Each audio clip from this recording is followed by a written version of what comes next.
We do it, and I don't finish. Which usually happens when guys are pretty young. They are just ignorant and so ignorant. Selfish. I'm like, so are you gonna like help a girl out? And he was like, why would I do that? I have a beautiful naked girl in my bed.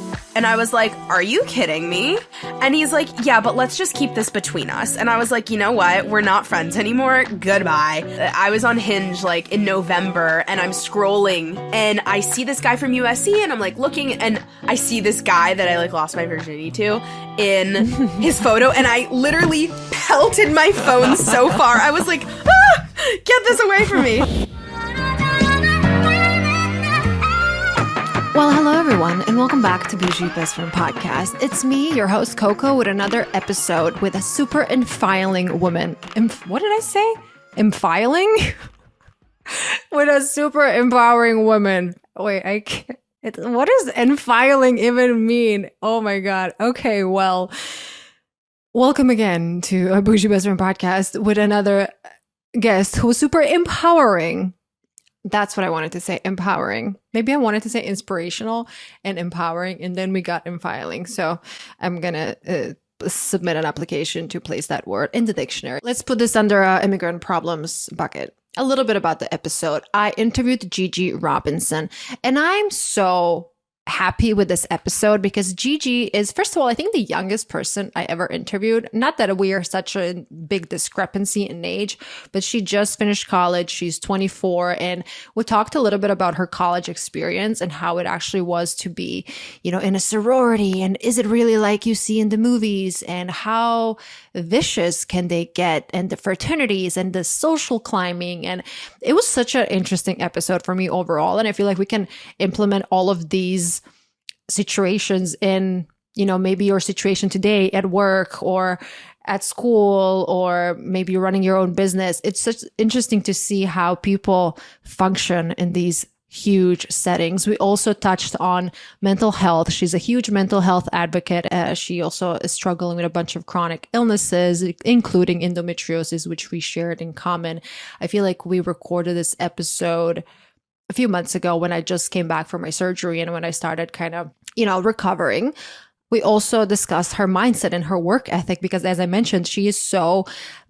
I think that Gigi holds a special place in my heart because I kind of recognized myself when I was, you know, 20, when I was in my early 20s and I moved to New York on my own, and I just wanted to make it. I just wanted to see what's going to happen with me. And something she said at the very end of the episode, it's something in a sense like, I am addicted to uncertainty because I feel like it's more exciting, and I can absolutely relate to that.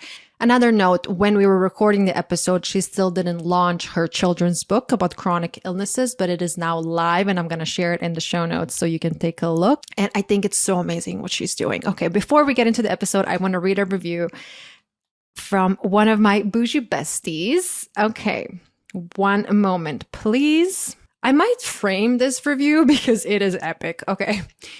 Best dating podcast on the market. Love it already. I love Boujee Best Friend Podcast. Coco is truly one of the most beautiful souls to grace this planet, and her advice has been seriously life-changing. Capital letters. It's helped me end quote-unquote situationships, know that it's okay and smart to have high standards and to show up every day as the fullest version of myself. The guests she interviews are top-notch, and I can't thank you enough, Coco, for putting in all the work to give us these blessings of knowledge. Thank you, Angel. This podcast is a must tune in.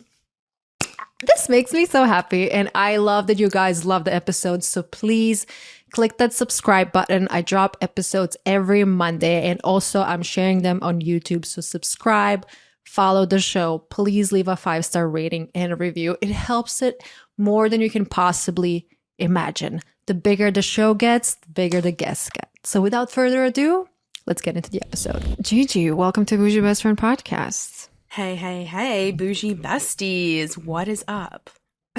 I'm so happy to have you here because I realized that I always talk about all these situations and relationships for people that are kind of my age, and I'm 31, and you are how old again? I'm 24. Okay, we're going to focus on your college experience, your content creation experience, and all of the interesting things that I never experienced because I grew up in Croatia. And I always, when I was watching these movies, I always wanted to be in a sorority. I wanted to go to these frat parties and I wanted to like experience that entire vibe. And I think that you kind of have some experience in that section. I definitely do. In some ways, I would say, in most ways, actually, I would say you probably didn't miss out on a lot, but a party is a party. And I think we all can establish that by now. But yeah, there's certainly a lot I can contribute. Let's start with the basics about you, what you do. Where are you from? Where did you grow up? Yeah. So again, thanks for having me. My name's Gigi. I'm from New York City, born and raised. I went to LaGuardia High School for performing arts, and I did visual art there. And then I went to the University of Southern California for my undergrad, and I got a BFA in fine art design and storytelling, and then also got a Master's of Science in Innovation Design and Technology. So that was a really fun degree. I graduated just this past December. So I'm officially done with school for the first time in my life, and I feel Congratulations. like an amazing woman. Thank you. I'm like, oh, yes, no more. And I do a lot of work in health advocacy for women and people dealing with chronic health issues, as well as chronic women's health issues like endometriosis. And which we share. Woohoo. Yes. I hate that for us, but at least we're in it together. Yeah. And then I also talk a lot about the creator economy, ways to scale, ways to, work with brands ethically, ways for brands to work with creators ethically, and just a lot of public speaking at the moment. And I just recently wrote my first children's book. Oh, amazing. I didn't know that. Okay. When did you start with your content creation journey? I started in 2017. I was a photographer for a really long time, and part of the backstory of why I talk so much about health advocacy is because of my own struggles with chronic health issues, which started at age 11. As that happened, I gave up competitive swimming and shifted into art. As I shifted into art, I found photography. As I found photography, I started learning that you needed to teach people how to be confident on the other side of the lens if you wanted to get a good photo. So I really focused on what it meant to be comfortable in your body and how to pose and what lighting looked good and what camera tricks I could learn technically so I could help other people feel their best selves and love images that would last a lifetime. And so as I went into college, I wanted to utilize that in brand marketing campaigns and have my work in, billboards or magazines. I know we also shared that, wanting our work kind of validated by these big media conglomerates or, entertainment companies. And I thought that being in Los Angeles near USC would be the best way to do that. And then when I got on campus in 2017, I decided to join this social media club called USC Reach. And I started posting my photos on my social media more specifically. And then I needed some student jobs. So then I applied to brand ambassador roles, which are really like field marketing positions. They're not the ambassador roles you'll see online that are for like affiliate marketing for like 15% off. No, it was like a paid job to post on my feed and to host fun events around campus. And throughout my time at USC, I really did like 13 different ambassador roles. And then I also was able to start posting about other things like body image and just confidence in general. Okay, let's talk about your college experience a little bit. Is it really, as I mentioned, I did not go to school here. I went to school in Croatia, and we don't really have sororities. We don't have frat parties. Our schools are pretty small. Everybody knows each other. How was your college experience overall? Like, is it really what we see on TV? It's like a little bit yes and a little bit no. I'll start with the yes. I think there's a lot in the American education system that is really, capitalizing on party culture. I think that's one of the biggest things about, university or college in general over here. It's all about what school are you going to? Oh, are you going to a party school? Like, is that, are you going to a Ivy? And, you know, if you are going to an Ivy, is it one of the Ivies that are easy to get into but hard to stay in? Or is it actually hard to get into? Or did you have connections? Like, what does the nepotism look like? And for anybody who doesn't know what nepotism is, it's essentially when you know somebody in a high place in the world and they can pull some strings to maybe get you into a university, which I think we saw in 2017, 2018 with USC and the other college admission scandals. And having been at USC while that was happening, two people that paid to get their kids into USC was like crazy because I worked my ass off to get there. Like, I come from a very like regular middle class family. Neither of my parents, what happened to those kids? Oh, they got kicked out.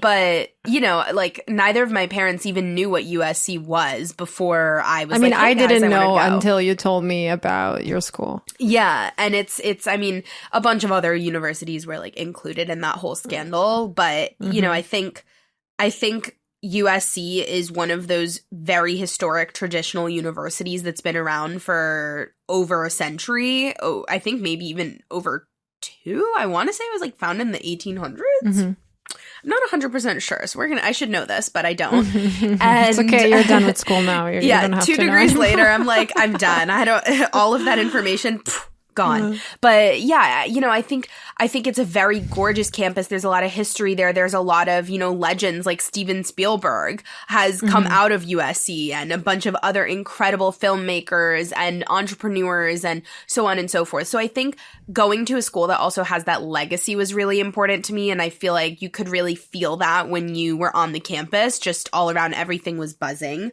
And then there's, of course, Greek life, which made up about, I think, 30% of the undergraduate student body was in Greek life. So what is Greek like? Greek life? Sororities and fraternities. Oh, that's how they're called, Greek life. Yeah, it's called Greek life. And, you know, I think the whole process is pretty wild. I know in the media the past year we've seen things like Bama Rush and the way that it is at these southern schools, which is not fully how it is at USC, but it is a little bit crazy. And it's this crazy process where you go through and the girls literally rate you in the sororities and they talk to you and they schmooze with you and you think you're doing a good job at one place, and then they'll ask you a question like one of the more like they're also like kind of like broken up, at least the way that I personally saw it. This is my experience. So to anybody listening, no offense, but this is my experience as a non-wealthy student trying to get into a sorority, which is kind of like a status thing at USC.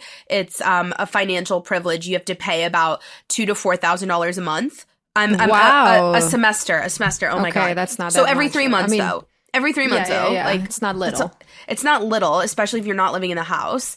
And, you know, it's so wait, 1 second. Yeah. You would have to pay let's say $2,000, and you just pay for a membership, but you don't even stay in the house. Correct. Wow. Why would somebody...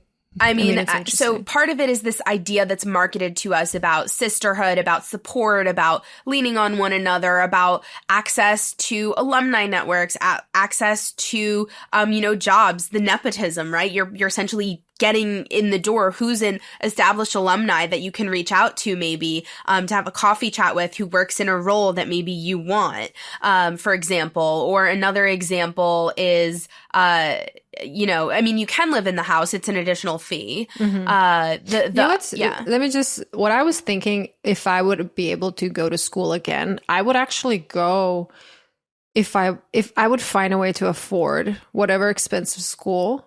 Yeah. Just because of these connections and just because of these relationships, because I see now, like I went to school in Croatia and my boyfriend, he's American. He went to school in the US, and a lot of his friends, he, you know, if he needs a lawyer, he knows who to call. If he needs, I don't know, anybody in the professional space, he has people that he went to school with. Yeah. So that's something that I don't have. Like, I needed to create those connections on my own, and these connections for you guys. I mean, I'm wondering, like, how was your experience? Would you say that if somebody who's listening right now and they're thinking whether or not going into a sorority or in one of these like groups, does that make sense? Or What do you I think? mean, I think it's one of these things where it's like life is what you make it. It's like you can either make it really valuable or not. Just talking also really quickly, just back to the whole rush process, like a question one of the more like elite sororities kind of looked at, what the question was, where do you go on vacation with your family in the summer? I'm like, okay. I haven't gone on a family vacation since I was like 10 years old. I was I went camping with my brother on a road trip. And they were like, oh, not nice. to Saint-Tropez. I was like, oh my God, this is insane. And let me just say, the person that rushed me and their last name had to do with a very big department store out there, not naming it, but I was like, holy crap, I didn't realize that that's who I was talking to. And now the question about where I went for the summer makes a lot more sense to me. And I think, other things like, what do your parents do? Like, that's not a reflection of who I am. Like, just, and I think part of it is just like, it's like a social thing. But then there's also people that get in that are like underrepresented, or maybe like, and then you're like, is that because they're looking for diversity? Is that because of all of these things? So sororities can be very problematic. Another thing though, on the note of life is what you make it with the sororities, is my house mom at the time was a career coach, and I found that really valuable. I also was bullied, and I had a crazy roommate in the apartment I was living at. So then I moved into the house. So I was paying rent, and I was paying rent in the house. Wow. Like, I was paying 2 rents, but the house mom was really great. Like, she took me under the wing and was like, of course, you can live in the room up on the 3rd floor. I felt like Cinderella. It was like an 8-bedroom suite, and I was the only one living there with all my stuff from my apartment. Like, I was just by myself. It was honestly a great gig. It was like 4 different bunk beds. It was a whole thing. But long story short, like, not everyone got that opportunity. And that was because I was like, just like nice. And I was like, I really need the help. And then she mentored me for a bit. I got bullied by a bunch of girls, and that was really shitty. I would be doing my art homework at the table or in the living room, and the girls would literally like get up and leave, like in Mean Girls, like when I came and sat down. And I was like, literally what? Like, I haven't done shit to any of you. Like, I'm just trying to be nice and hang out with you. And my current friend, one of my best friends, who's like all over my social most of the time, is Danielle, and she is from my sorority. And we became friends mostly after, but she was like one of the only nice people to me, who was genuinely nice and was like, what are you doing? Can I sit with you? Can I keep you company? And I'm just super grateful for that. In terms of other things I've gotten out of the sorority, I think, if you do serve on like leadership councils there, you're able to leverage that as skills for, works and jobs and stuff. But I haven't really gotten a lot of other good experiences out of it. I would also say the access to like more parties and more boys, like girls can get into pretty much any party they want, first of all.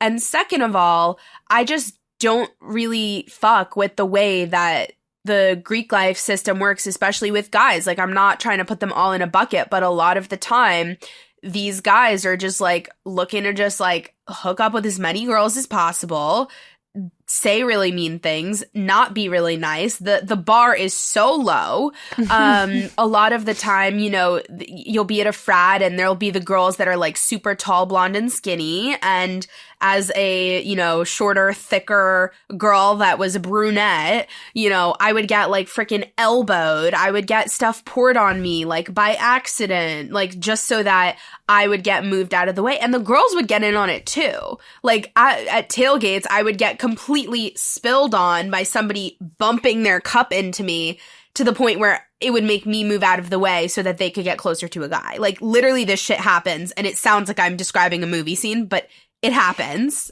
I was about to say, I can't believe that college in the US is actually very similar to Mean Girls.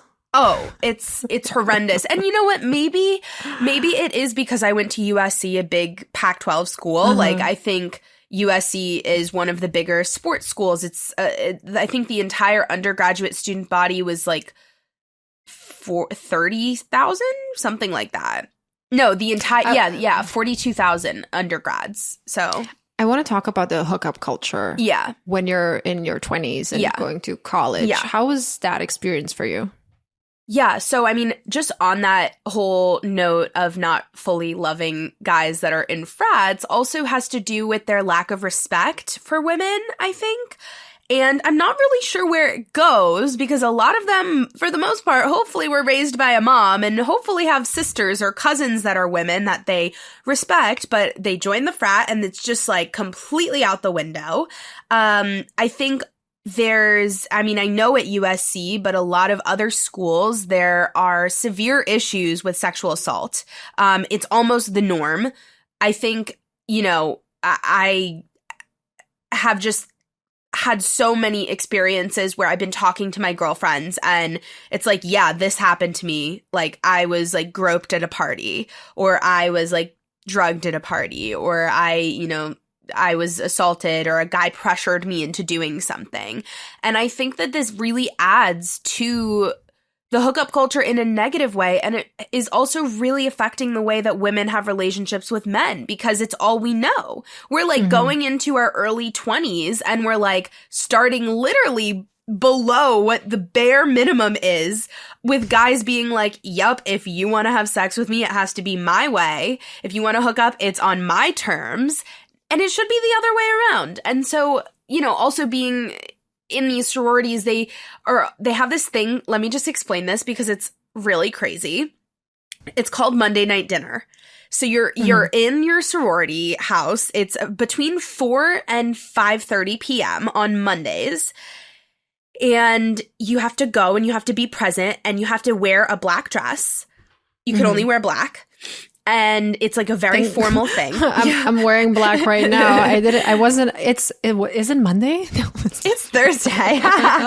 But you go and there's like a fully catered dinner by the house chef, and the sorority or the fraternity boys come in. Usually they send pledges, which are the latest class of men pledging to be in the house, and they come and they deliver you what's called a delivery, which is essentially like they'll be like, oh, like we'll be eating and then they'll come in and they'll like be like, I have a delivery for Gigi, and I'm like, oh, dip tea candle, thanks. No, just kidding. The most of a delivery that I got was like some freaking Halloween candy. Like I got no deliveries, but the whole point of it was to kind of flex and show that you were socially in the know with the guys. And like, depending on what frat house you were like hooking up with at the time, it would show the other girls like your kind of like superiority over like, yeah, like this guy from Sig Chi or like this guy from Lambda, versus if you had someone from like Sammy, it was like it says something about you. And okay, so, wait, let me just see if I got this right. So you guys have these Monday night dinners.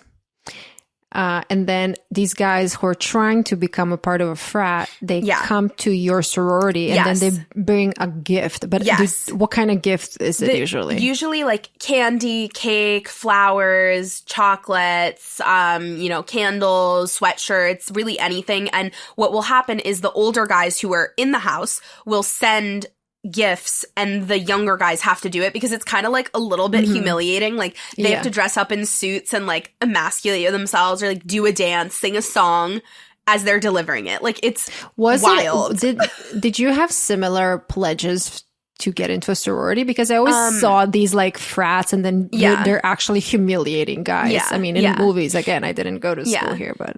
So guys do, they also had like dinner early on Mondays during that time, and the new sorority sisters, like the new sorority pledges would have to go and do the same thing. But usually it was like less annoying because we didn't give a fuck. It was like, you don't have to send a delivery to someone.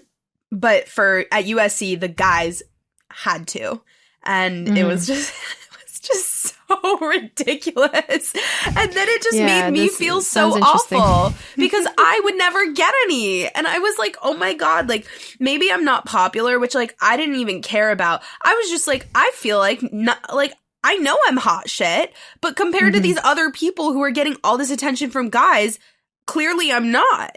And so there's that. But outside of Greek life with hookup culture, I mean, I think it does extend all throughout like undergrad and just, our society, unfortunately. But I know that like I don't want to call it a regret, because I think every time you lose your virginity, I've never actually told my virginity story before, so this is kind of cute, but like, just like, it was, I kind of felt pressured to just like get it over with. And I did it with this guy who like I was friends with, and he kind of knew, and I knew, like, he made it like, oh yeah, like this is all that it is. And I was like, yeah, that's fine. Like, I just want to get this over with kind of thing. And I was like, he's my friend. Like, I'll feel comfortable. And basically, like, we do it, and I'm like, I don't finish. Like, I don't know. Like, he just... Which usually happens when guys are pretty young. They are just ignorant and so ignorant. Selfish. And I'm like, so are you gonna, like, help a girl out? And he was like, why would I do that? I have a beautiful naked girl in my bed. And I was like, are you kidding me? I was like, we're friends and you're saying this to me? And he's like, yeah, but let's just keep this between us. And I was like, you know what? We're not friends anymore. Goodbye. And yeah, I was on Hinge like in November, and I'm scrolling literally this past November, and I see this guy from USC, and I'm like looking, and I see this guy that I like lost my virginity to in his photo, and I literally pelted my phone so far. I was like, get this away from me. So anyway, I think that happens a lot, and it's really unfortunate. And I it's not that I regret losing it to a person that wasn't really significant in my life. Like, shit happens. I wish I didn't feel the need to like go out of my way just to like get it over with, because it didn't add anything to my life, you know? So you would say that there's a lot of pressure when it comes to like hooking up and stuff like that. But I want to talk a little bit more about the sexual assault on campus. And if somebody is going through that, what are the resources available, or what can they do? Because I'm sure there's a lot of these like popular guys, maybe athletes, or some guys who are rich, or you don't want to say something so you don't get into their, you don't want to ruffle any feathers or something like that. But at the same time, something happened to you that's not okay. And what would you do in that situation? Yeah, I think most universities have something called Title IX, which protects women and sexual assault survivors on campus. However, I don't necessarily think that there's enough awareness about what it is, how to approach it, how to know your rights, how to communicate that, what to do. I also know at places like USC, unfortunately, if you are assaulted and you need to get like a rape kit done, the health center on campus will actually send you to the emergency room 4 miles away, and they like won't pay for it. You have to like get there yourself. And it's just really unfortunate that even within the own university, even if you do everything right and you go and you try to get the rape kit done, you're still going to be fronting a medical bill from an emergency room that's not covered by your health insurance with the university. And then there's all these other things like shame. And like you said, a lot of at places like USC and the other Big Ten and the Pac-12 and all these really, established schools, and all other colleges too. It's not like it doesn't happen there, but at these bigger ones where, like you said, like some of the guys are going to go to the major league football, baseball, basketball, and they're going to be kind of like athletic celebrities. And what are you going to do as a woman? Like, are you going to join in on the Me Too movement and have your word be against his? Because for the most part, the university will either likely, and I say this gently because I've seen it happen, not necessarily at USC, but other big schools like this, they will pay you to shut up and leave the university, meaning you can't get a degree from there. Like, it's like kind of like it's kind of like severance. Like, hey, here's some money for you to leave and to keep your mouth shut. Or he's going to stay there and he's going to be living his best life. Yeah. Okay. Yeah. Fabulous. Or it'll blow up into a whole thing and you'll be in the news and it'll be a whole scandal and, your name will be tainted, and that could affect where you want to go in the workplace or who you're going to be with in the future. And I think as a woman, that's a huge weight that we have to carry. I'm not saying doing one thing or the other, or let me just say, being quiet. Not saying anything at all, not telling people about it, right? I think all of these options are things that women think about. And on top of that, there's the shame of talking to your friends and family with victim blaming, being like, well, you weren't watching your drink. It's like, if somebody's prerogative is to roofie you and to take advantage of you, there's nothing that you can do to stop that. End of story. No, victim blaming is insane. And probably some people are going to be like, well, you asked for it. You were there with him. And this, I just want to make one thing clear. Yeah. When you are not just in your 20s, any age, if you're with a guy and maybe you just want to cuddle, maybe you just want to kiss and make out. Right. And if he starts saying like, come on, we're both adults. Why are you pretending like you don't want it? You know you want it. Come on. Like, I like you. We're in such a good space, whatever. If any time somebody's pressuring you into having sex, that is the biggest red flag on the fucking planet, and just get out of that situation immediately, because whatever he's saying in that moment is not going to happen. If he's promising you that he's going to be your boyfriend just so he can sleep with you or whatever. No. I mean, I'm speaking from personal experience. It happened to me not many times, but like it happened in my life that I thought I liked somebody and they were pressuring me into something, and then they obviously ghosted after they got what they wanted. So I never want this to happen to anybody, and it's just a horrible, disgusting feeling, but it's not your fault. Yeah, it's not your fault. And also, whatever decision you make in sharing or not is completely valid, and it's yours. I think that's another thing that women usually carry around is like, well, I never told anyone. I regret not speaking up. And you know what? If you didn't follow the steps to necessarily like get the evidence, then unfortunately, it is his word against yours.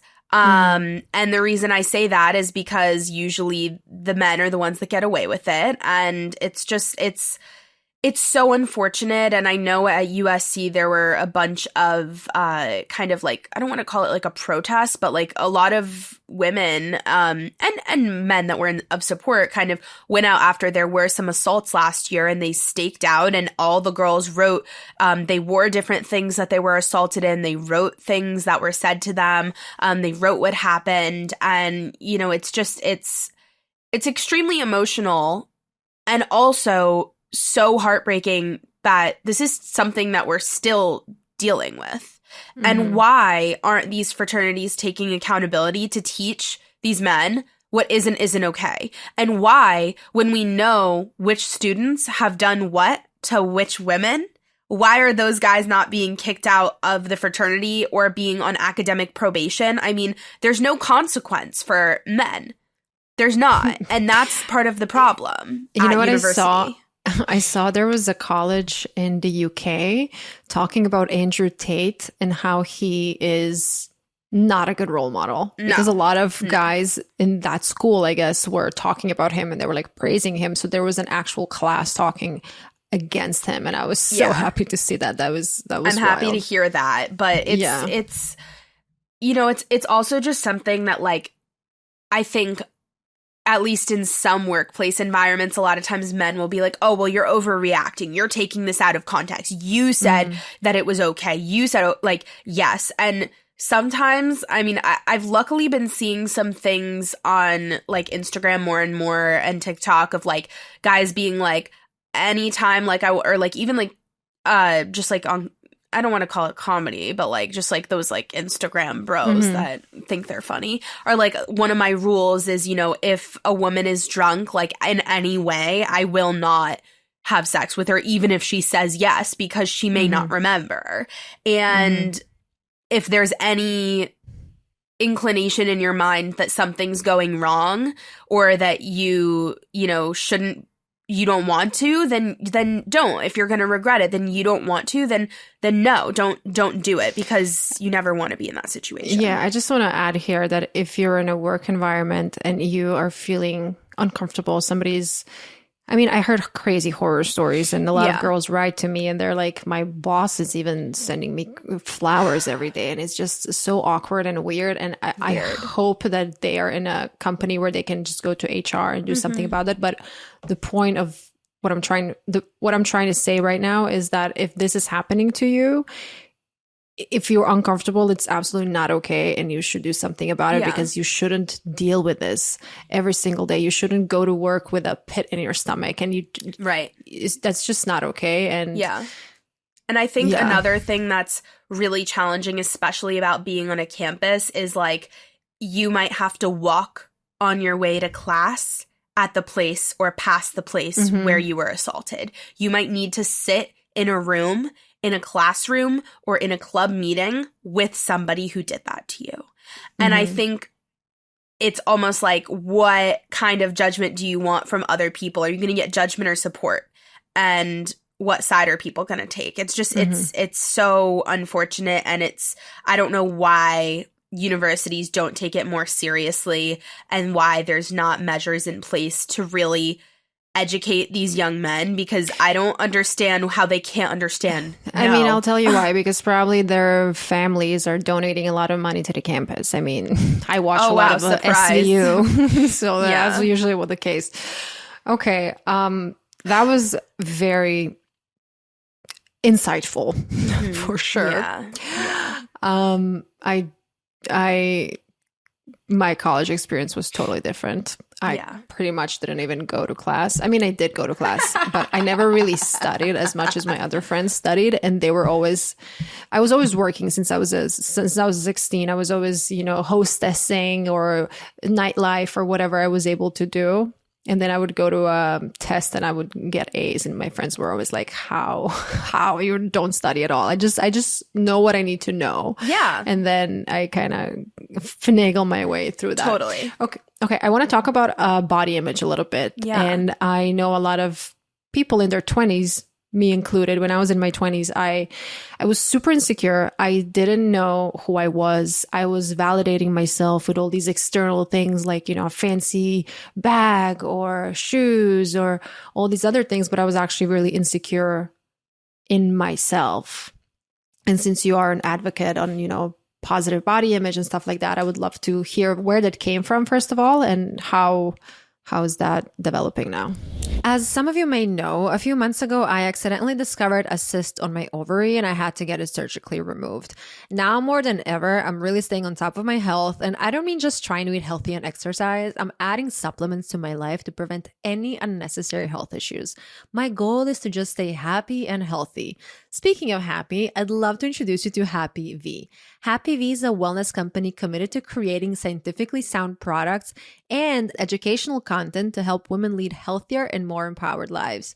Doctor-formulated vaginal probiotics that can help balance your vaginal pH if you experienced bacterial vaginosis, yeast infections, UTIs, low immunity, gut or digestive issues. They got you covered. Happy V puts science and facts first, using clinically studied ingredients in their formulas, and they're here to build a stigma-free world and start an open dialogue about vaginal health.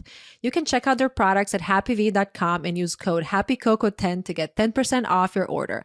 Again, that's happyv, V as in vagina.com.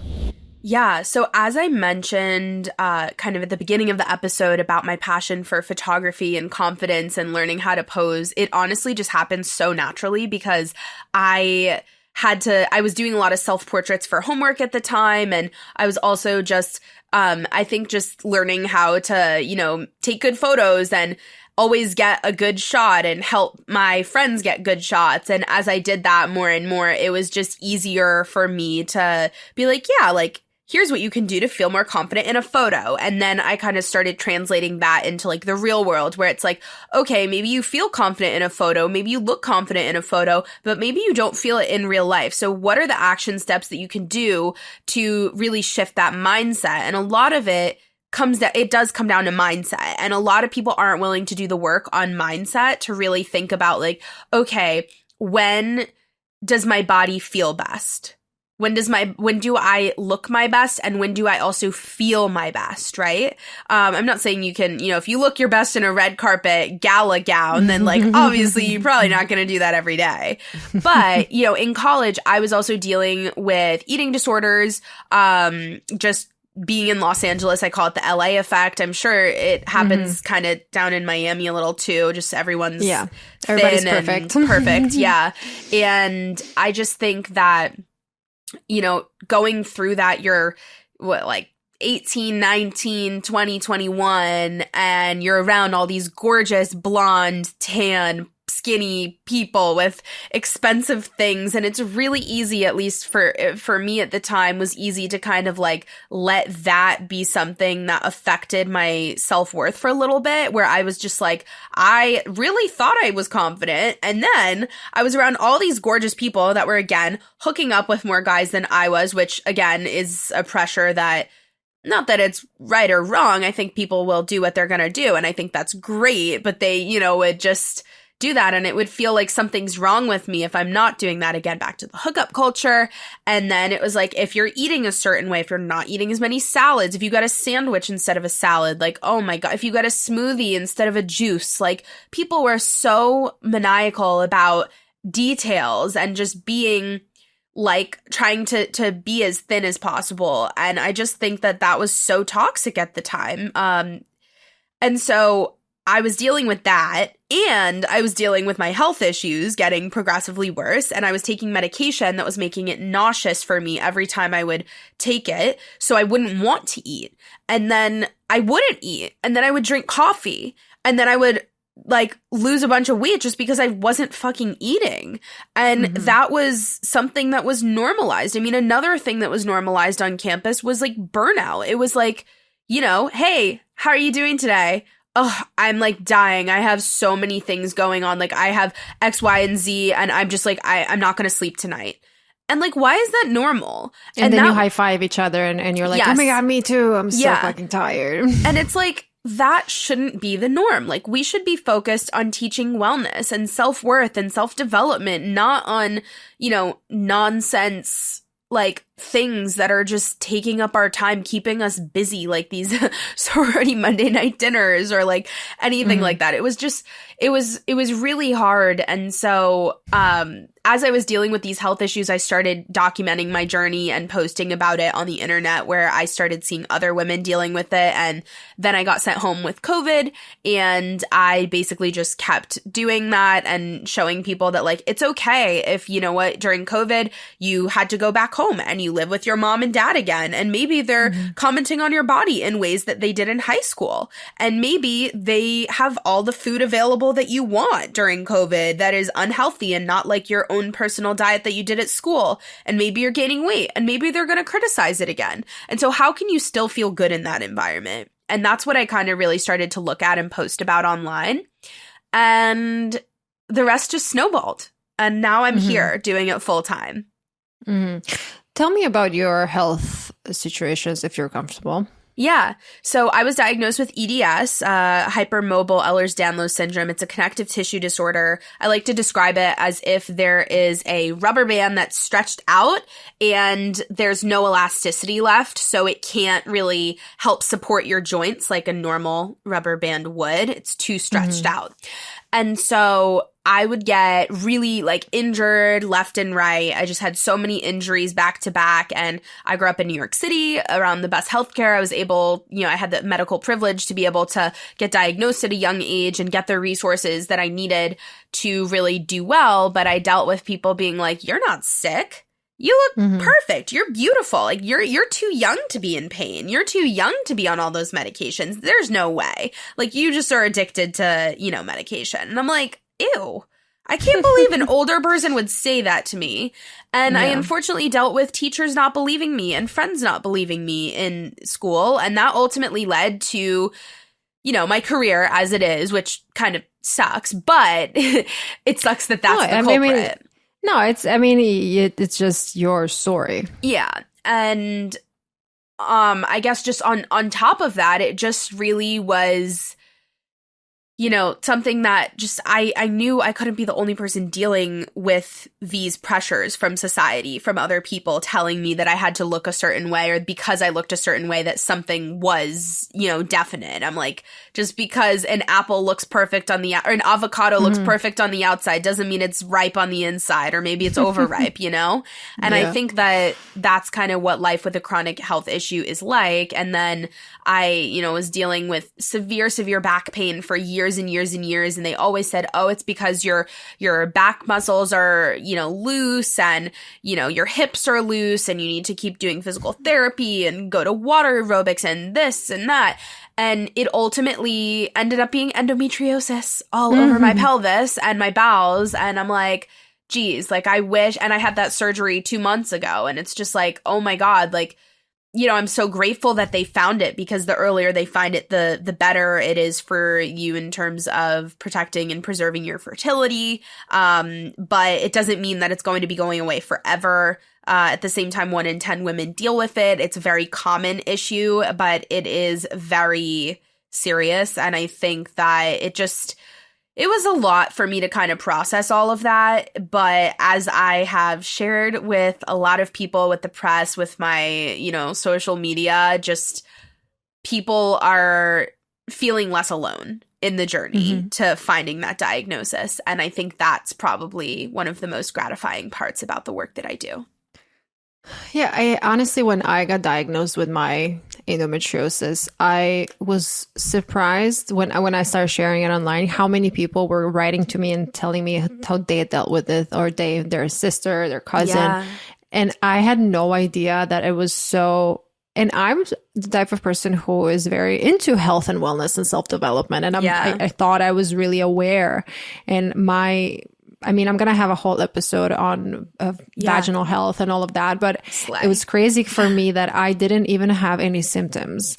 And I mean, my cyst was the size of an orange. Like, that's humongous. Yeah, it's huge. How did I not feel any pain? I was mind blowing. But I'm just happy that it brought more awareness and people feel less alone. And I mean, my surgery was, I think, exactly a month ago. Today it was a month ago. So funny. And I feel fine right now, but it's something I'm going to have to deal with, I guess, for a long time. And I'm 31 now, and it might, my fertility, I don't know where I'm at right now. And I'm going to probably go get checked with my egg count or whatever I can do. Yeah, but yeah, I mean, it's not something to be taken lightly. Absolutely.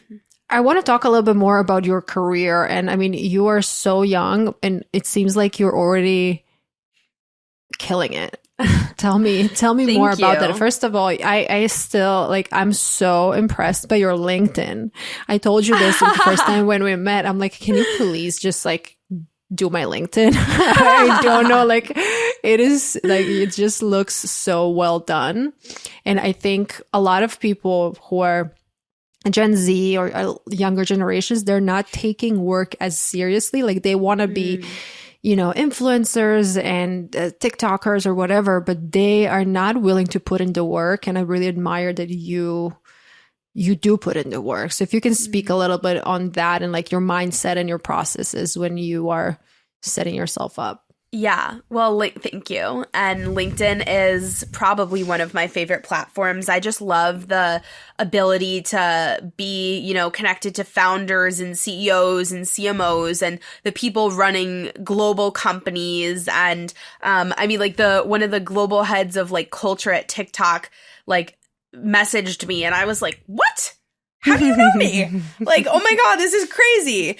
And I think that like you would never, not that you would never meet them in person, but the likelihood of having access to those kinds of people is, in my opinion, far less, especially when it comes to the influencer marketing world, into knowing the people running accounts at different agencies, being responsive to them, always inviting them to things, staying open to different projects and making their job easier. Like, if you are a person in the influencer world that as a creator, if you are responsive, if you respond quickly, if you get your content in on time, those kinds of things, and somebody at the PR agency representing the brand that you want to work with sees that and they can tell that you respond easily, you're far more likely to get offers for different companies in that agency's portfolio, which I think a lot of people miss out on by being late, by forgetting things, forgetting to submit deliverables. And I think, a lot of it is learned, but I always have had a sense of urgency where I'm just like, yep, I gotta get shit done. Like, I'm just busy. I have to go.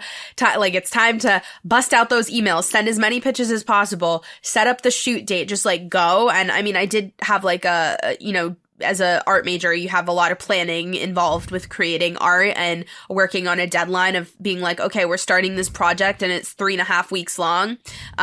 So you have approximately 24 days to get this project done from start to finish. How are you going to do it? And what do you need to do to get there? So I've always been that kind of, I want to call it type A, but really creative, where I'm able to be like, okay, I need to rent out a studio, or if I can't rent out a studio, how can I use materials in my house to make that work? And I just think it's like being resourceful wherever you can. And then I was always a kind of person that would ask questions, befriend the teachers, like learn from them. Like if there was a teacher that was actually really passionate, I was always like interested to get office hours with them and be like, how can I actually do better so that I can excel in your class? It wasn't about like, oh my God, you're so extra, it's so annoying. It was like, I actually really respect you. Can you teach me how to be more like you? That's a pro tip for any young listeners that are students. Teachers love themselves and they just want to be seen and validated. So if you do that, this is an amazing tip, honestly. Yeah. If you do that, like I promise you, like you're not only going to get a good grade, but it's going to show that you put in the effort, especially if you take their advice and you run with it. And then after that, they can say you're a success story, and then you can come back as a guest speaker or a mentor to their students 3, 5, 10 years down the line. And you could be a case study for something that gives you a whole new audience of people to look at. So that's happened to me with a bunch of my design teachers and my high school teacher and, stuff like that. But it also works the same way in the real world, where I get lunch a lot of the time with the people that run the accounts for different brands that I collaborate with. And as I do that, they expose me and they vouch for me for other projects, again, within the portfolio. So it's all about nurturing curiosity and then just always putting your best front forward. I was about to say, this advice is, you can implement it in any aspect of your life. If you feel like you can learn more, there's no shame in asking somebody for help. And as you Absolutely. said, like teachers or your boss or somebody who is if you're reporting to somebody, just coming to them and ask them, how can I learn to be better? Prepare me for, I don't know, like just teach me your ways. And people love to feel important, and they are important, and you're there to learn from them. And I know that's something that you and I share. I was always very curious, and I just want to ask questions, and I want to know about people, and it's coming from the heart, and it's actually really genuine. I actually want to know, how did you get there? And there's no shame in asking. And I remember when we originally met, like I was just so impressed by, you were on all these publications and TV, and you are young. It was just so refreshing to see that somebody that young. You're not so young, don't get me wrong, but I was just like, wow, this is a hard worker. And you also had something with Sport Illustrated, like you were on, I don't know, on all these. Tell me a little bit about that. How did that happen? Yeah.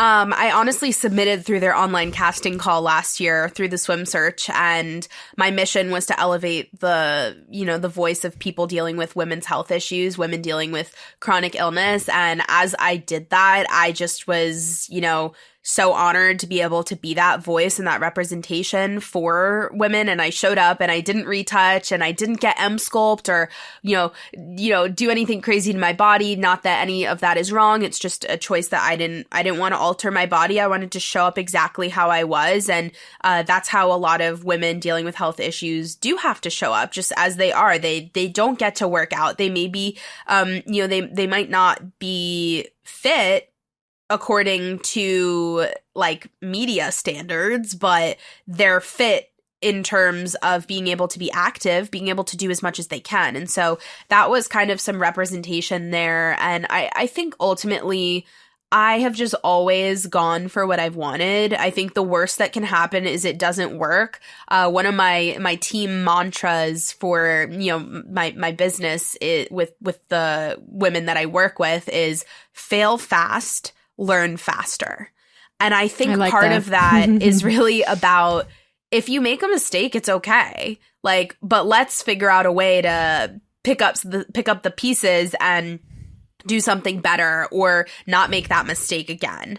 And I think I've been like that with applying to internships. I mean, when I was in college, I was applying to hundreds of internships. I didn't have an internship scheduled for my junior summer going into my senior summer of college or senior year until the end of May. And it was working at the Aerospace Corporation, which was an aerospace government FFRDC company focused on aerospace research. And I was doing photography for them. You might be like, what the heck? That makes no sense. And for me, at one point, I was like, you know what? It doesn't. But at another point, working for the government is going to give me a lot. It's going to give me a lot of security clearance and credibility if and when I want to work for an entertainment company. And so then when I got my internship at Paramount and at Warner Bros., they found it really interesting that I had that specific, secure, trustworthy quality where the government could trust me. And at the same time, they loved that I did social media because it was a new form of media that they could market on. And this is in 2019 going into 2020. So nobody really knew how to market movies on TikTok and so on and so forth. And so I think it was really cool to be able to then get where I wanted to go because I took an opportunity and I took a chance on it working out and I leveraged it and I marketed it. And a lot of people just don't know how to shift their language and make it apply and make an experience applicable to an ultimate goal that I think they want to get to. And I mean, it just during COVID, I ended up working for an agency that the team at Warner Bros. Had contracted to make a TikTok, like a movie campaign ad for, as I worked for that. Then I got connected to a bunch of beauty brands as I did that. Those beauty brands then worked with me once I was like full-time freelance. Like it just, the snowball effect of taking an opportunity and just allowing it to happen is the best thing that you can do if you're able to let go of that certainty aspect of things. Some people are like, I need an internship by May 1st. Mm-hmm. I need a job by this date. For me, I was like, if I get one, it'll be the right one. And so on and so forth. And if there's an opportunity, it'll present itself. And I'm really addicted to uncertainty because I think it's more fun. It's like the chase, you know? Mm-hmm. I just think it's all about chasing what you want and figuring out how to get it. But I apply it to my life, not men. I don't chase men. Come on. Absolutely. We don't chase men. No, this is amazing. And I think that a lot of people who might not be in college, they can just implement this advice and this mindset. And just, uncertainty is very fun for me too. Yeah. And like I remember when I moved to Miami, I got a place for 6 months originally. And then obviously I've been here for 2 years. Yeah. And I was like, what's the worst that can happen? I can just go back to New York and I can just, it's my life. We have one life and people often forget about that. And they just live on autopilot and they just let everybody else control their day to day. So I'm very happy that you shared your story. And this was an amazing conversation. And I learned so much about the college life. And and like how to deal with some very uncomfortable situations. And I would love for all of our listeners to follow you, check your page, and just share all your socials. Where can people find you? Yeah, absolutely. You can follow me at It's Gigi Robinson everywhere. My website is gigirobinson.com, and my name is Gigi Robinson, which you can Google and read more about me in the press. What is next for you? Next is I am launching a children's book, and I have some speaking and some event hosting that I am doing over the next few months, and I hopefully am going to start writing a adult kind of novel memoir thought leadership book. I did a lot of research for it during 2021, and then I kind of put it to rest all of last year because last year was just so crazy and fast moving that I just needed to like chill for a sec. And now that I have the children's book coming out, I think it's finally time for me to articulate my thoughts for adults. So I'm going to be working on that and just some really cool sponsorships and just ebbing and flowing, revamping my podcast, Everything You Need Is Within. And as always, doing fun new series on TikTok, Instagram, and YouTube. Amazing. Well, I'm going to link everything in the show notes, and I'm going to keep an eye on that children's book, and I'm going to gift it to any of my friends that have children. Oh, thank you. So sweet. Thank you, Gigi. This was amazing. And thank you, everybody, for listening. I will see you next week. Bye-bye. Bye.